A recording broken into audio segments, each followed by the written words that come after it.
இன்றைக்கி பார்த்திங்கன்னா சீக்கிரமாகவே எழுந்தாச்சு. எழுந்து ப்ரஷ்லாம் பண்ணிட்டு வந்தோன்னா அம்மா காஃபி போட்டு கொடுத்தாங்க. பாப்பா பார்த்திங்கன்னா பக்கத்தில் தூங்கிட்டு இருந்தாங்க.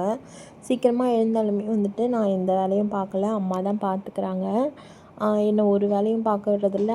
அண்ட் வந்துட்டு பாப்பாவுமே ஆல்மோஸ்ட் அம்மா தான் பார்த்துக்கிறாங்க. நான் ஃபுல்லாக பெட் ரெஸ்ட்டில் தான் இருக்கேன் சிசேரியனால். நீ எதுவும் பண்ண தேவையில்ல, 1 மந்த் ரெஸ்ட் எடு, அப்புறம் பார்த்துக்கலாம் அப்படின்னு சொல்லிட்டு. அண்ட் ஒரு 8:15 போல் அம்மா வந்துட்டு வெளியே பாப்பா வந்து சன்லைட் பார்க்க கூப்பிட்டு போயிட்டாங்க காட்டுறதுக்காக. பார்த்திங்கன்னா பாப்பா கண்ணே திறக்கலை. ஃபஸ்ட் டைம் இதுதான்.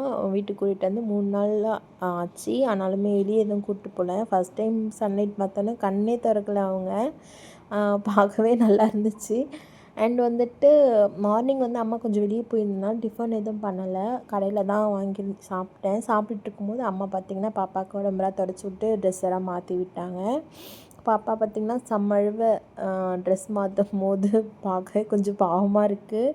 பாப்பா ரொம்ப குட்டியாக இருக்காங்களா, அதனால் பார்த்து பார்த்து பண்ண வேண்டியதாக இருக்குது. ஸோ இது பார்த்திங்கன்னா பாப்பாவோட தொப்புள் கொடி வந்துட்டு விழுந்துருச்சு. இன்றைக்கி தானாகவே விழுந்துருச்சு, பெட்டில் இருந்துச்சு. உங்கள் பாப்பாவுக்கு எத்தனை நாள் கழித்து அந்த தொப்புள் கொடி விழுந்ததுன்னு சொல்லிவிட்டு மறக்காமல் கமெண்ட் பண்ணுங்கள். அண்ட் லஞ்சுக்கு பார்த்திங்கன்னா தக்காளி சாதம் அண்ட் வந்து ஆம்லேட் பண்ணியிருந்தாங்க. ரொம்ப சிம்பிளாக தான் பண்ணியிருந்தாங்க, வேலை கொஞ்சம் வெளியே போயிருந்தனால. அவ்வளோதான். இந்த விலாக் பிடிச்சா லைக் பண்ணி சப்ஸ்கிரைப் பண்ணிக்கோங்க.